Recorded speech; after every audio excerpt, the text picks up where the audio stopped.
샬롬, 말씀 묵상과 함께하는 여러분을 주의 이름으로 축복합니다. 찬송가 310장 하나님의 은혜로 찬송드리겠습니다.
오늘 함께 나눌 말씀은 출애굽기 35장 1절로 5절의 말씀입니다.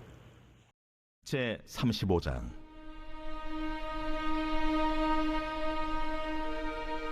모세가 이스라엘 자손의 온 회중을 모으고 그들에게 이르되, 여호와께서 너희에게 명령하사 행하게 하신 말씀이 이러하니라. 엿새 동안은 일하고 일곱째 날은 너희를 위한 거룩한 날이니 여호와께 엄숙한 안식일이라. 누구든지 이날에 일하는 자는 죽일지니 안식일에는 너희의 모든 처소에서 불도 피우지 말지니라. 모세가 이스라엘 자손의 온 회중에게 말하여 이르되, 여호와께서 명령하신 일이 이러하니라. 너희의 소유 중에서 너희는 여호와께 드릴 것을 택하되 마음에 원하는 자는 누구든지 그것을 가져다가 여호와께 드릴지니 곧 금과 은과 놋과. 저는 오늘 본문의 말씀을 가지고 용서받은 자의 안식과 기쁜 헌신이라는 제목으로 말씀 나누겠습니다. 여러분, 요즘 잘 지내고 계시죠? 혹시 7월을 맞이하면서 좀 지친 감이 있진 않습니까? 한 해의 절반을 지난 지금 교회 봉사와 가정에 대한 짐, 직장의 압박, 지금보다 더 잘해야 된다라고 하는 무게가 어깨를 짓누르고 있진 않습니까?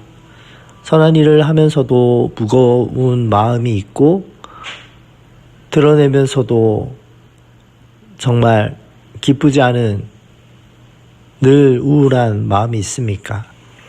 오늘 하나님이 그 무거운 짐을 내려놓을 길을 말씀해 주고 계십니다.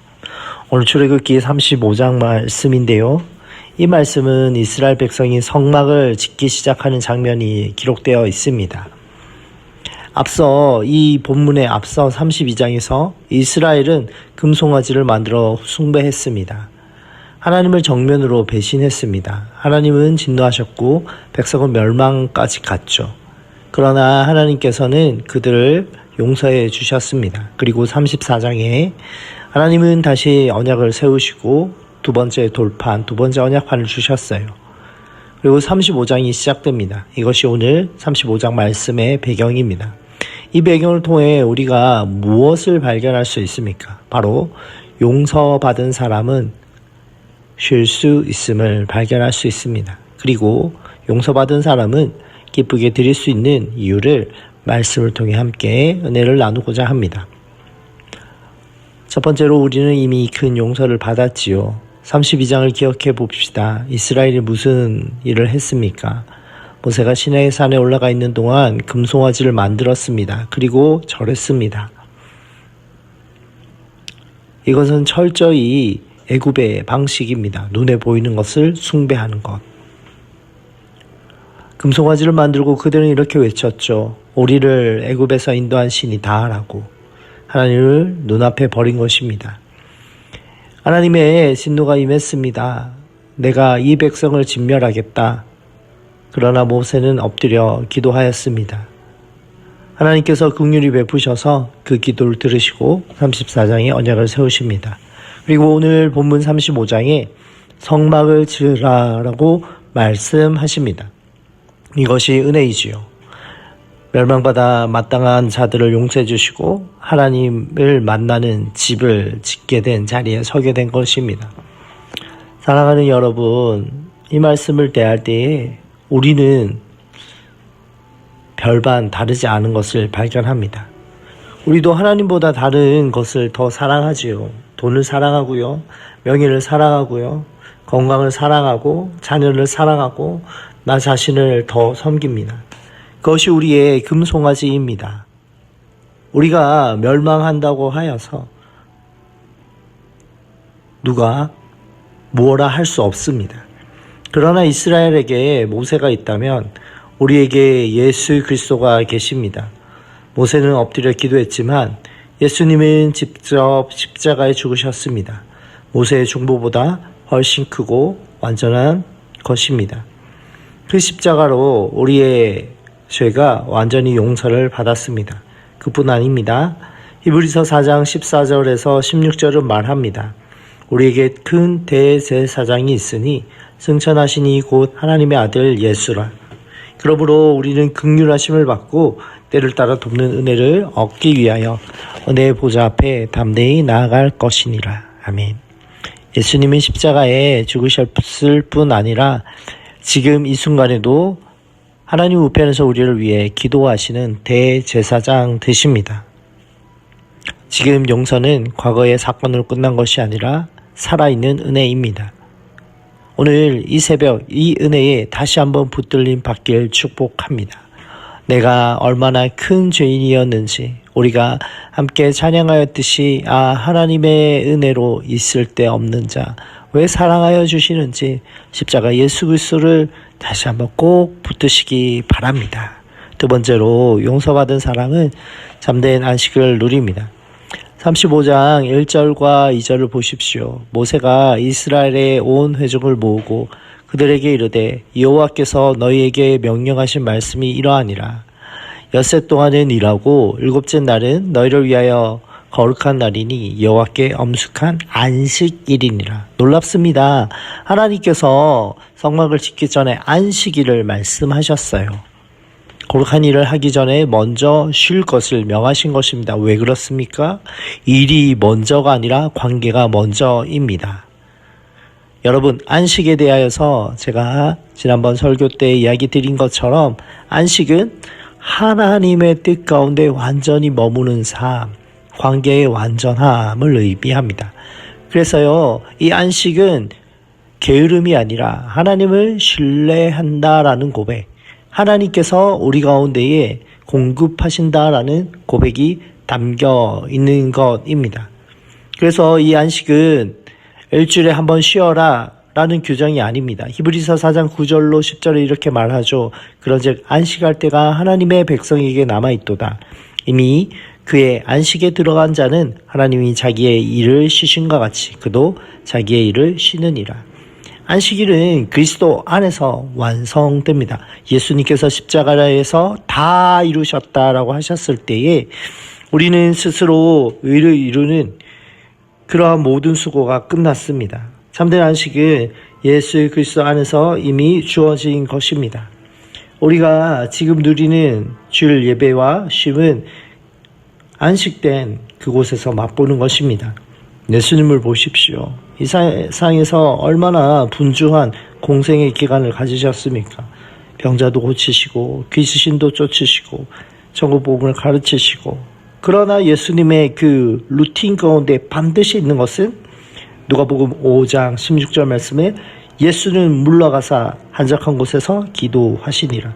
가장 바쁘신 분이 가장 잘 쉬셨어요. 하나님과의 관계를 가장 우선순위로 두셨어요. 이를 이루는 분이 자기가 아니라 하나님 아버지를 지이심을 믿고 의지하였기에 기도로 나아갔습니다. 우리도 마찬가지 아닙니까? 우리의 아버지가 누구십니까? 하나님 아버지 아닙니까?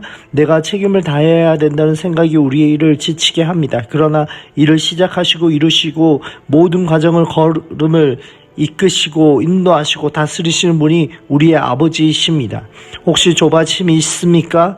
교회의 일이 사회의 일이 사업이 풀리지 않아 가정이 뜻되지 않아 더디게 느껴지는 분이 있습니까? 어느 한 성도분이 교구 신방을 갔던 중에 예전에 이렇게 고백한 적이 있습니다. 교회 봉사를 수년째 하고 있었어요. 특별히 큰 교회의 주방을 담당하는 분이었습니다. 어느 날 새벽 기도 와서 이렇게 기도를 드렸습니다. 하나님, 저 더 이상 못하겠습니다. 저 이제 안 하렵니다. 하나님, 알아서 하세요. 그런데 오히려 마음이 더 가벼워졌다 했습니다. 무슨 말입니까? 내가 해야 한다는 짐을 내려놓는 순간 하나님께 맡겨드릴 때 하나님께서 일하심을 비로소 느꼈다라고 고백했습니다. 여러분, 멈추십시오. 여러분, 그 짐을 주님께 맡겨드리십시오. 구체적으로 이렇게 기도해 보십시오. 나의 짐이 아니라 이것은 주님이 하셔야 하는 것입니다. 주님 손에 다스림 받고 싶습니다.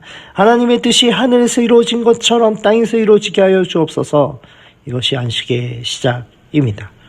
이 새벽 기도로 나아가 주님께 맡길 때에 믿음으로 참된 안식을 누리시길 바랍니다. 세 번째로 안식을 누리는 사람은 기쁘게 드립니다. 5절 말씀을 보십시오. 너희의 소유 중에 여호와께 드릴 것을 택하되 마음에 원하는 자는 누구든지 그것을 가져다가 여호와께 드릴지니 강제가 아니고 세금도 아닙니다.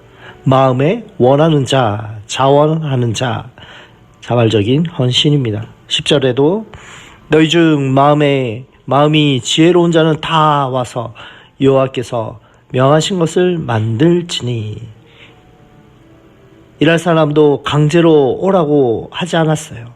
마음에 우러나는 자를 부르셨습니다. 그리고 중요한 사실이 있습니다. 그 은과 금이 어디서 나온 것입니까? 우리 앞서 출애굽 말씀에 보면 이 모든 재물은 하나님께서 애굽을 떠날 때에 애굽 사람들의 마음을 움직여 그것들을 주셨습니다. 이미 하나님이 공급해 주신 그것을 가지고 기쁨으로 내놓게 하신 것이에요. 이 기쁨이 어디서 옵니까? 우리 스스로 만들어지는 것 아닙니다. 성령 하나님이 우리 안에 일으키실 줄 믿습니다. 갈라디아서 5장 22절의 성령의 열매 중에 하나는 무엇입니까? 기쁨입니다. 우리가 드릴 수 있는 것은 우리의 의지가 강해서가 아니라 성령께서 용서받은 은혜를 우리에게 새겨주시고 그 마음을 드리게 하기 때문입니다. 사랑하는 여러분, 억지로 헌금하지 마십시오. 마지못해 봉사하지 마십시오. 그것이 기쁩니까? 그것이 하나님을 기쁘시게 합니까? 고린도후서 9장 7절에 이렇게 말합니다. 각각 그 마음에 정하신 대로 할 것이요 인색함으로나 억지로 하지 말지니 하나님은 즐겨내는 자를 사랑하시느니라. 하나님이 금액을 보지 않으십니다. 마음을 보시는 거예요. 기쁨을 보시는 거예요. 그 기쁨이 어디서 옵니까? 용서받은 은혜에서 나옵니다. 바로 예수 그리스도의 십자가의 은혜, 그 감격에서 나오는 것입니다. 그 감격을 우리 마음에 불붙이시는 성령으로부터 오는 것인 줄 믿으시기 바랍니다. 이스라엘은 금송아지 사건 이후에 용서를 경험했습니다. 그리고 그 용서는 자발적인 헌신으로 이어졌습니다. 여러분, 우리 오늘 우리 마음에 억지와 부담감이 있다면 안 하셔도 괜찮습니다. 그러나 먼저 이 새벽 오늘 이 한 가지는 반드시 하시기 바랍니다. 예수 그리스도의 십자가 앞에 앉으십시오. 나를 위해 죽으신 예수님을 바라보십시오. 그리고 이렇게 기도하지 않으시겠습니까? 성령님, 제가 받은 용서의 은혜를 오늘 다시 느끼게 해 주십시오. 그 감격으로 나의 삶을 드리게 해 주십시오.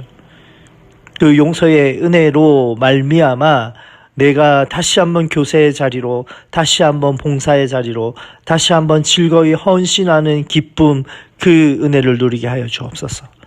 기쁨이 없다면 의지의 문제가 아니라 복음이 더 필요하다라는 영적 신호입니다. 성령께서 그 마음에 복음을 주시도록 구하시기 바랍니다. 헌신은 그 다음, 안식은 그 다음 나오는 것입니다. 오늘 하루 살아갈 때에 예수 그리스도 안에 용서받은 사람으로 살아가는 저희 여러분 되시길 축복합니다. 기도하겠습니다. 하나님 아버지 감사합니다. 우리의 삶 가운데에 용서받은 자로 하나님의 은혜에 감격하며 살아가는 오늘 되게 하여 주옵소서. 감사하며 예수님의 이름으로 기도합니다. 아멘.